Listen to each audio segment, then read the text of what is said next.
Propos du Mali, parce qu'il y a beaucoup de gens qui me demandent mais pourquoi y a-t-il de telles tensions entre l'Algérie et le Mali? Et je vais vous expliquer. Comme vous le savez, le Mali, quand il était plus ou moins sous la coupe de la France, jusqu'à il n'y a pas très très longtemps, faut pas se mentir, eh bien le Mali était parmi les pays les plus pauvres, alors que son sous-sol regorgeait de gaz et de pétrole.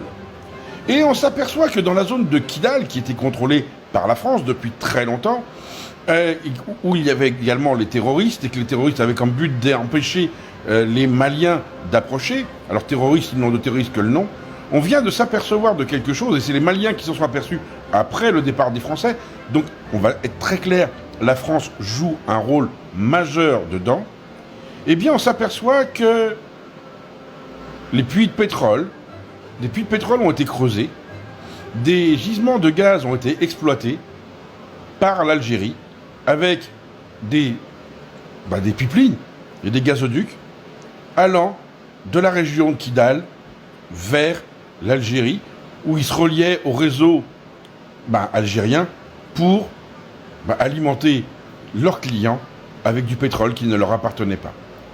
Oui, la France est complice, mais c'est bien l'Algérie qui l'a fait. Et pourquoi l'Algérie, quand les Français ont dit on s'en va, ils ont tout de suite fait monter la sauce terroriste pour éviter que le Mali s'aperçoive que depuis probablement des décennies, le gaz algérien et le pétrole algérien étaient maliens. Forcément, les Maliens l'ont mal pris. Et ils en veulent à Paris, et ils ont raison, mais ils en veulent surtout à Alger. Alger, ce pays qui se dit indépendant, a profité que la France lui a offert de voler le Mali.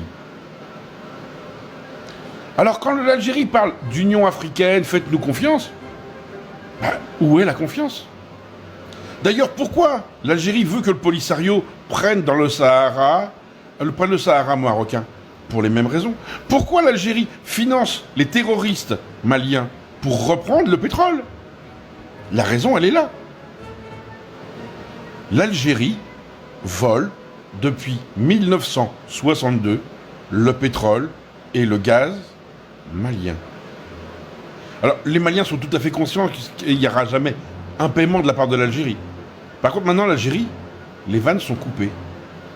Et d'après certains experts, alors ce sont des experts, moi je ne suis pas spécialiste, la capacité de production pétrolière et gazière de l'Algérie vient de chuter de 76%. Et ce serait une des raisons pour lesquelles les BRICS ont dit « Stop, on ne veut pas de vous. Vos richesses ne sont pas les vôtres, ce sont celles du Mali. » Et comment ils le savaient, les BRICS? Parce que Wagner était au Mali. Et que Wagner s'est aperçu de tout ça. Et où est-ce que les Russes ont tout de suite été chasser les terroristes? Et ils se sont aperçus qu'ils avaient des uniformes algériens autour de Kidal, là où il y a des puits de pétrole et des systèmes d'extraction gazier. Donc vous voyez, en fait, ce pays qui se dit sauveur de la liberté, ce pays qui se dit sauveur du monde libre, est juste un petit voleur. C'est un petit pays qui se sert de son ancienne colonie pour obtenir des privilèges. C'est pour ça que l'Algérie est fâchée contre la France, puisque la France ne veut pas dire que le Polisario est légitime propriétaire du Sahara. Et la France a même été jusqu'à dire que l'autonomie du Sahara ne pouvait passer que par des lois marocaines et que le Maroc était entièrement souverain dans le Sahara. Forcément, ça ne leur plaît pas. N'oublions pas que presque 50% du territoire algérien a été pris à la Mauritanie, au Mali, au Maroc, à la Tunisie et à la Libye.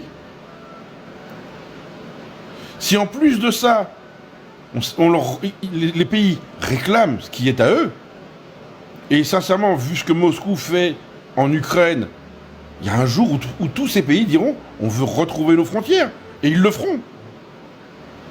On s'aperçoit que l'Algérie, maintenant, c'est un confetti. Et on comprend que les Kabyles veuillent se séparer d'eux. Déjà parce qu'ils sont maltraités par l'Algérie, Les plus hautes autorités kabyles sont en prison. Les intellectuels kabyles sont assassinés.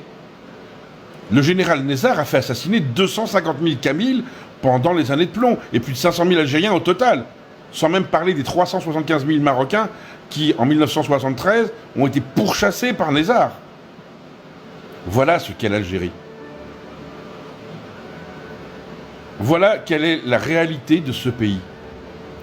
Un pays de voleurs. Alors quand Tebboune dit qu'il a besoin que les Algériens reviennent, c'est probablement vrai.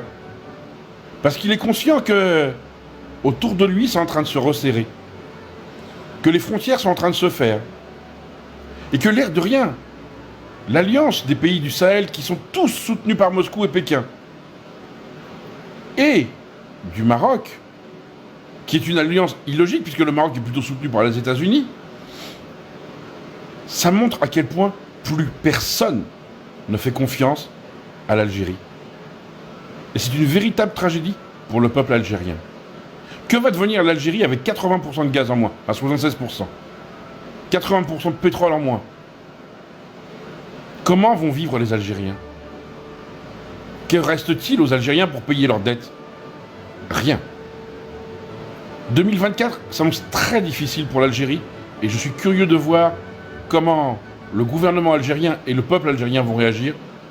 Et si ce peuple ne réagit pas, c'est que vraiment il y a un grand problème au niveau de la population algérienne. Et je suis persuadé que déjà la Kabylie va avoir de plus en plus de force, sachant que maintenant ils sont plutôt l'écoute de Moscou. Et ça s'appelait pas non plus Alger, hein, on est bien d'accord. Mais ça va pas être facile pour l'Algérie d'expliquer comment, depuis 1962, ils volent les ressources du Mali. Sur ce, soyez heureux, rendez heureux, réfléchissez un peu.